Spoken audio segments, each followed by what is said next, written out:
गौ रक्षकों, मेरे प्यारे गौ रक्षकों, मेरे बहादुर गौ रक्षकों,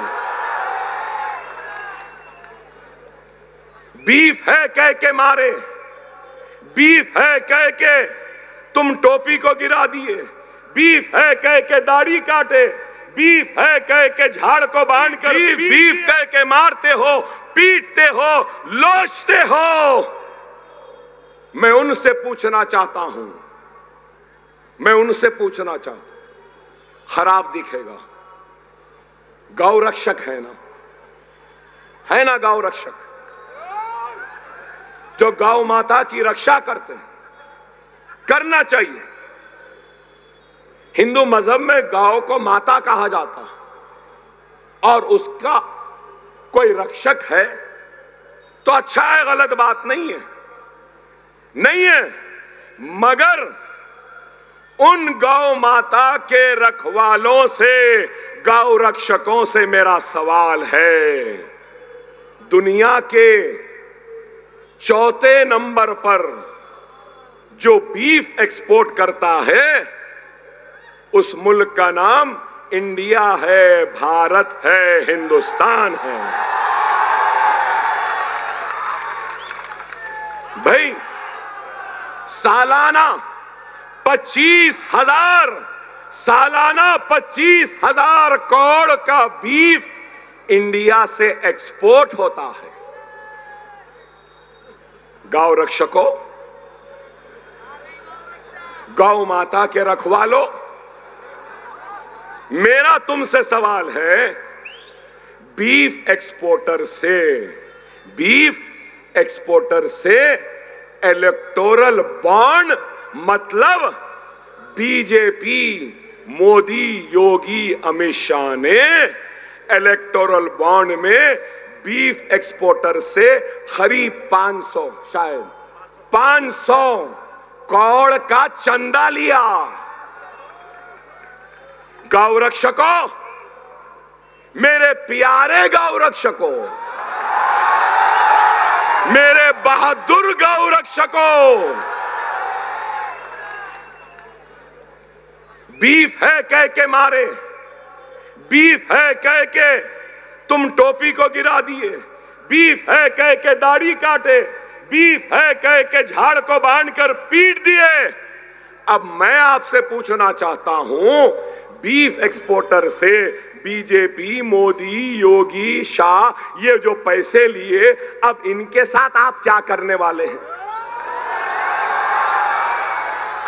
कुछ करने वाले हैं या नहीं? सिर्फ गौ माता के नाम पे सिर्फ हमको मारेंगे, हमको पीटेंगे।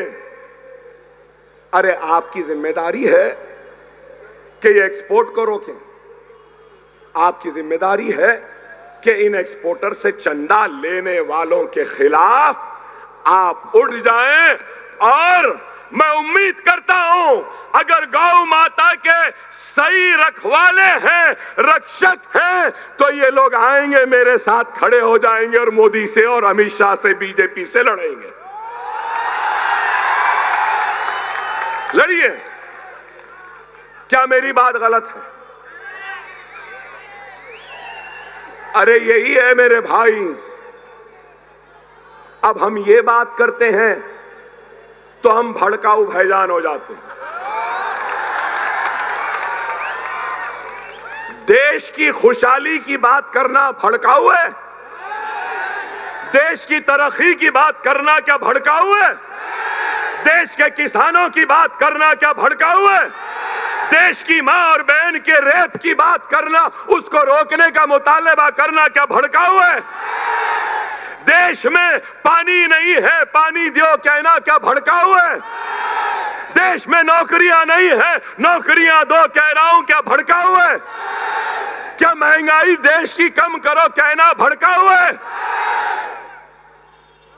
अरे किसी में हिम्मत नहीं है बोलने की, डरते हैं कल के चाय वाले से लोग, मगर हम नहीं डरते। अरे अगर आज ये गरीब ये अतीक सर अगर ख्वाब देख रहा है एमएलए बनने का तो कोई गुनाह नहीं है, इसलिए कि हमारी जमहूरियत की ताकत है कि बंडी पे चाय बेचने वाला आज का वजीर आजम है। जब चाय बेचते बेचते विजारत उज़्मा के कुर्सी पर कोई जा सकता है तो पढ़ाते पढ़ाते ये भी असेंबली में जा सकता है। ये हमारी जमहूरियत की ताकत है।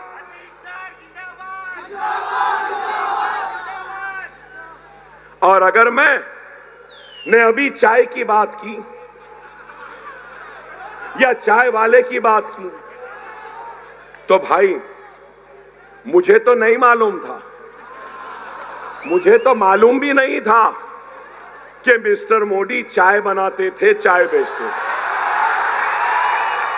मुझे नहीं मालूम था। उन्होंने खुद कहा कि मैं चाय वाला था, चाय बनाता था। उन्होंने नहीं कहा क्या उन्होंने नहीं कहा? उन्होंने खुद कहा। सिर्फ चाय की बात नहीं किया, उन्होंने ये भी कहा, मुझे याद है कि कोई लोग आते थे और बोलते थे कि कड़क चाय दो, कोई आते थे बोलते थे नरम चाय दो।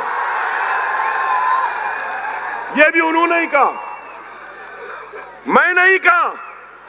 अरे चाय बनाना कोई गुनाह नहीं है, गुर्बत से ऊंचा उठना हर एक का हक है। और ये हमारी जमहूरियत की कामयाबी की निशानी है कि एक चाय वाला भी वजीर आजम बन सकता है। मैं एक टीचर को असेंबली बनाने का ख्वाब देख रहा हूं। मैं वजीर आजम बनने का ख्वाब नहीं देख रहा, मैं मिनिस्टर बनने का ख्वाब नहीं देख रहा हूं। मैं सिर्फ एक दवाखाने की चपरासी की नौकरी का ख्वाब देख रहा हूं। मैं कोई एमपी बनने का या हिंदुस्तान के वजीर दाखिला बनने का ख्वाब नहीं देख रहा हूं। मैं सिर्फ मेरी जरूरत के वक्त एक साफ सुथरा अच्छा टॉयलेट का ख्वाब देख रहा हूं। मैं सिर्फ अपने बच्चों को पढ़ाने के लिए स्कूल का ख्वाब देख रहा हूं। मैं अपने बच्चों की तालीम के लिए कॉलेज का ख्वाब देख रहा हूं। मैं ऐसे मैदान चाहता हूं जहां मेरे बच्चे खेले कूदे और अजहरुद्दीन बने, विराट कोहली बने, सानिया मिर्जा बने या सानिया नेहवाल बने। मैं ये ख्वाब देख रहा हूं। क्या ये ख्वाब देखना गुनाह है? क्या ये ख्वाब देखना गलत है? अरे आज आपको हमको गौर और फिक्र करना है। यहां कई लोग होंगे जो सोच रहे होंगे कि अकबर ओवैसी यहां क्या कर रहा, क्यों आया। मेरे भाई, मैं आज एक इंकिशाफ कर रहा हूं, एक इंकिशाफ कर रहा हूं। और वो इंकिशाफ ये है कि मेरी जिंदगी में बहुत कम वक्त ऐसे आए जब मैं किसी को सुनना चाहता हूं और अल्लाह ने आज मुझे वो लम्हा दिया मुझसे पहले कि अतीक को सुनने की हसरत थी, ख्वाहिश थी। अरे इस नौजवान में मैंने उस चिंगारी को देखा है, उस चिंगारी को देखा है जो आने वाले कल में बहुत बड़ी आग लगा सकती है। मैंने उस जज्बे को देखा है, उस इखलास को देखा है, उस ईमानदारी को देखा है और उन ख्वाब को जो ये देखा है कभी अकबरुद्दीन ओवैसी ने भी देखा था। आप बोलेंगे अकबर साहब आप क्या देखे? मैं आज गोवंडी की आवाम से वोट जरूर मांगूंगा, मगर किसी की बुराई, किसी की नाकामी या किसी को बुरा बोलकर वोट नहीं मांगूंगा, नहीं मांगूंगा। मगर ये बात जरूर कहूंगा, एक 15 साल के एमएलए हैं, शायद एक 25 साल के। मैं 6 मरतबा इलेक्शन जीता। चलो थोड़ी देर मेरे बारे में भी सुन लो। मैं भी मजलिस के कभी स्टेज पे जलसों पे नहीं बैठता था। मैं भी मजलिस का एक वर्कर था और वहीं पर बैठता था जहां पे आप हैं। अल्लाह का शुक्र, अल्लाह ने वहां से यहां पहुंचाया। और मैं 1999 में पहला इलेक्शन लड़ा, फर्स्ट। मेरी उम्र 25 साल थी और मेरे मुकाबले में, अख्तीर साहब सुनो, मेरे मुकाबले में 23 साल का एमएलए था। मेरे मुकाबले में ऐसा एमएलए था जो 23 साल से मुसलसल जीत रहा था। मैं 25 साल का। तो लोग मुझे बोले, अरे तुम पैदा भी नहीं हुए थे जब से ये एमएलए है, तुम क्या हराओगे? आपको मैं बताना चाहता हूं, उस वक्त इंतखाब में जब मैं आया तो मेरा नारा क्या था मालूम आपको? मैंने आवाम से कहा, अगर एमएलए बन जाऊंगा तो मासूम उंगलियों के बीच में कलम थमाऊंगा और नन्हे मुन्ने खानों पे बस्ता थमाऊंगा, स्कूल बनाऊंगा, तालीम दूंगा गरीब को।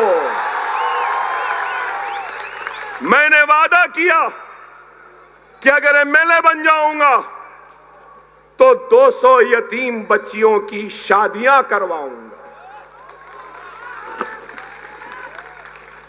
आज आपकी जो गोवंडी है ना, गोवंडी जैसी ही दिखाई देती थी जहां से मैं इलेक्शन लड़ा।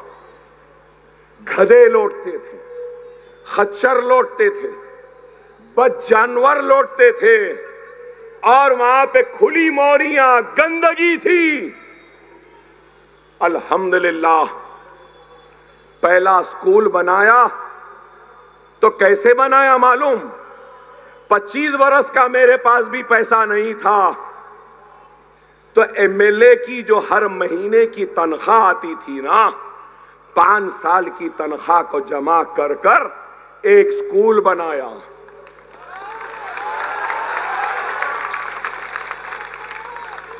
और स्कूल बनाने के बाद मसाजिदों से लोगों के घरों पे जाके दस्तक देता था, फ्री स्कूल है, फ्री स्कूल है, बच्चों को भेज दो, पढ़ा दो। तो आप यकीन मानो कि मस्जिदों से ऐलान घरों में जाके दस्तक देता था तो कोई अपने बच्चों को भेजने तैयार नहीं थे। आज 1 नहीं, 2 नहीं, 3 नहीं, 4 नहीं, 5 नहीं, 6 नहीं, 7 नहीं, 8 नहीं, 9 नहीं, 10 स्कूल हैं मेरे अपने जो मैं खुद चलाता हूं। और इन स्कूलों में 25,000 बच्चे पढ़ रहे हैं। कितने? 25,000। अरे गौर करो मेरे भाई, अगर नीयतें होती हैं ना तो अल्लाह गैब से मदद करता। मुझे खुद भी नहीं मालूम था कि मैं इतने स्कूल बनाऊंगा, मगर आज 25,000 बच्चे। यहां बैठी है मेरी मां और बहनें, आप लोगों से कहूंगा, मेरे हलके में हैदराबाद में 2.5 लाख औरतों को मैंने वोकेशनल में ट्रेनिंग दी है। मोमबत्ती, अगरबत्ती, पापड़, beauty parlour, sewing, fashion designing, spoken English, computer courses, mehndi designing, 2.5 lakh खवातीन को मैंने अब तक ट्रेन किया है।